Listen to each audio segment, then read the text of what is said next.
Okay guys, back with another video today. Today I decided to rant because people just irritate the crap out of me.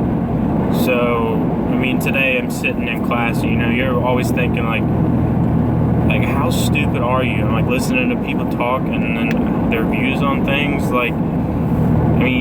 I'm sitting in class trying to do my work and they're sitting there talking about stupid things. I got this one kid in my class, he had his college paid for free, okay? And so he comes into the class every day and doesn't do a single thing. All he does is sit there and complain and say he's going to the military.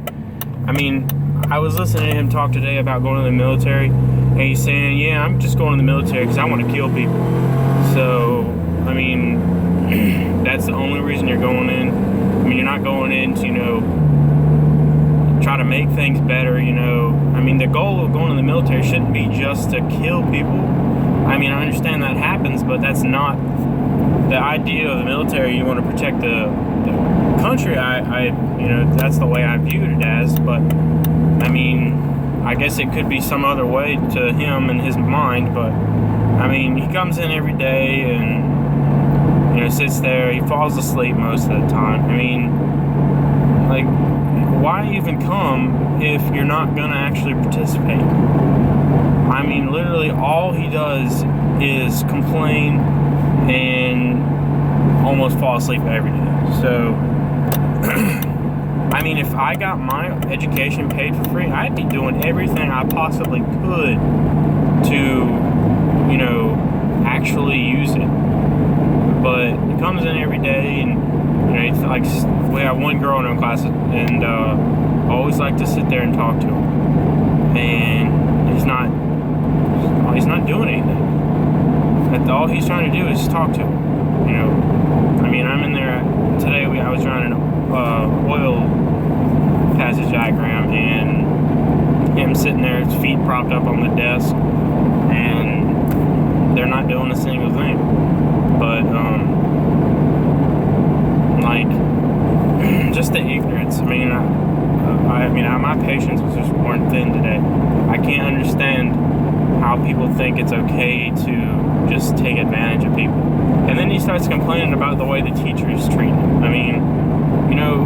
You're just a slacker. That's all you're doing. And he's trying to motivate you to actually get something done. But you're not understanding that. You're just taking it as, oh, he's picking on me. But the thing is, you don't ever do anything. So he's trying to motivate you to try to prove him wrong. But you don't understand that. You just think that he's just against you. His goal is to teach you, but you're not allowing him to. But, who am I to talk? I'm not a teacher, and I'm not in his shoes. But, with that attitude, I don't even know how he's going to make it in the military. Because they're not going to take that crap. I'm lucky he hadn't even got kicked out of school, because he doesn't do anything. He's helpful sometimes, but the amount of times he's helpful doesn't even amount to how many times he's just lazy. But, I guess I was just brought up different. I was raised to respect everyone, and, that should be respected. You're going to come in every day and you're going to be mean to me. I'm not going to respect you. I will help you, but I'm not going to respect you.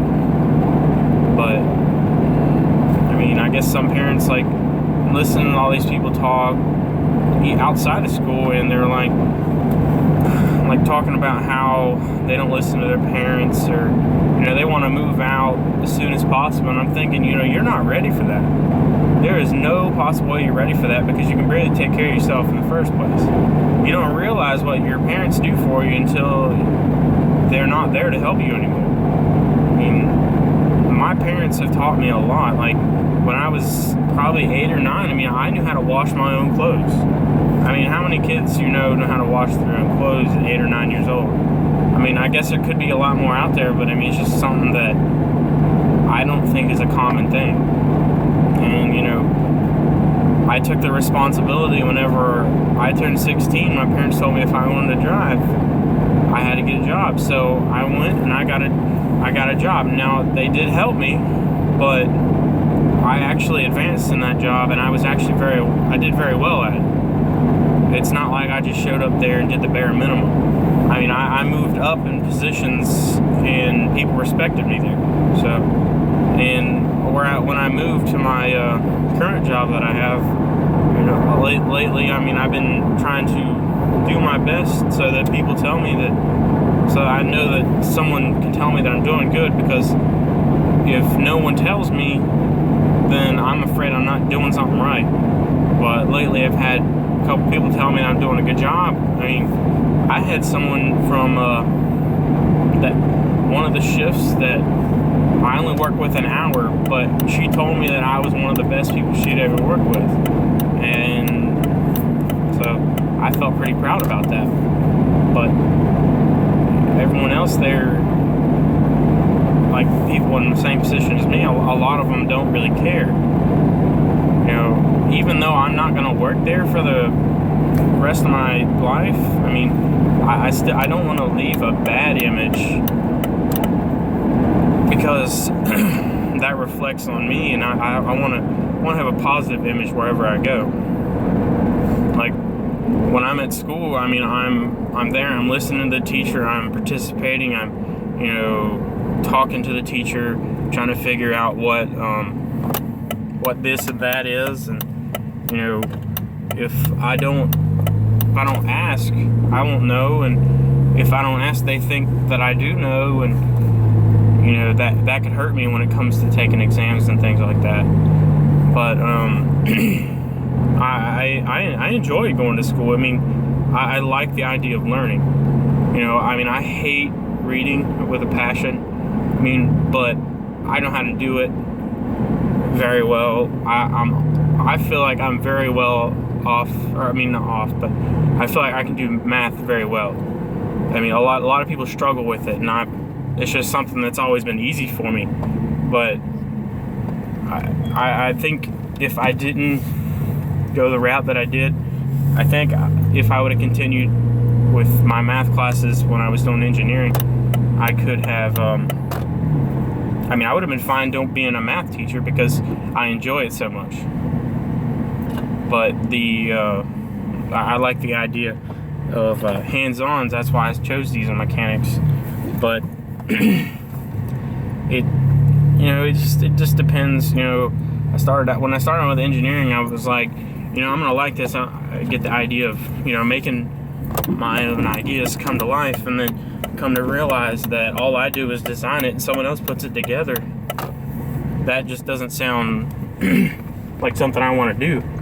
What I want to do is I want to design it and build it, advance it, make it better. But because I was doing mechanical engineering, I wanted to do something, maybe design something on the next Mustang, or enhance on one of the best cars out there, try to put my own name on it. But I don't know, diesel mechanics just kind of, I can have my own shop.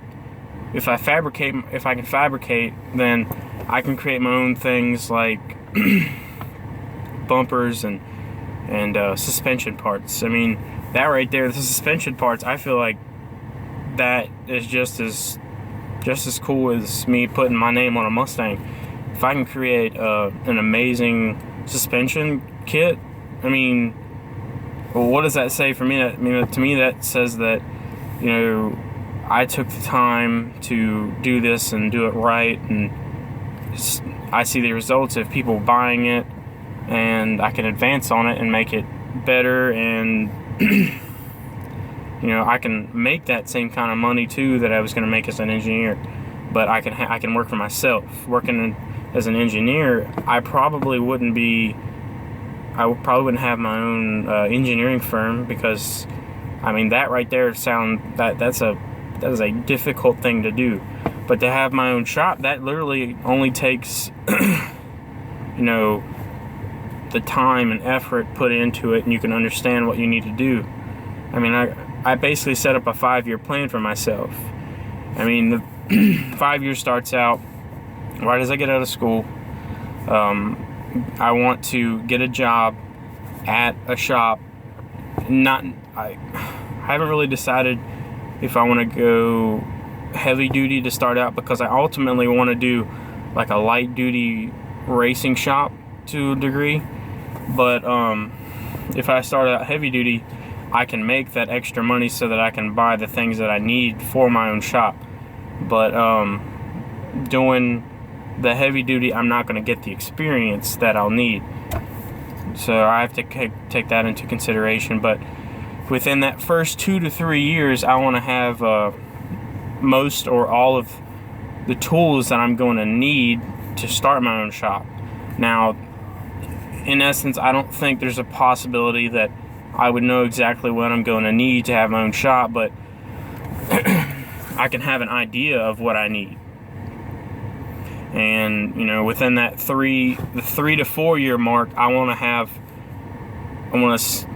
like my own shop, not necessarily like doing much, but if I have that shop, then I can start establishing like a clientele, you know, people that regularly I would do like things like oil changes, or, you know, change out parts, just on kind of like my spare time, you know, still work what I have now, but that spare time I would be able to do that. But it is a 5-year plan, and by that 5th year I want to officially open up my own shop. Now, I've never done anything like this before. I try to do the 5-year plan because I feel like it's a path that I can go on, something I can go off of. And now I'm not even to that first part of the 5 years, and I've already started buying tools. And you know, I just gotta keep pushing on, and, you know, see where it takes me.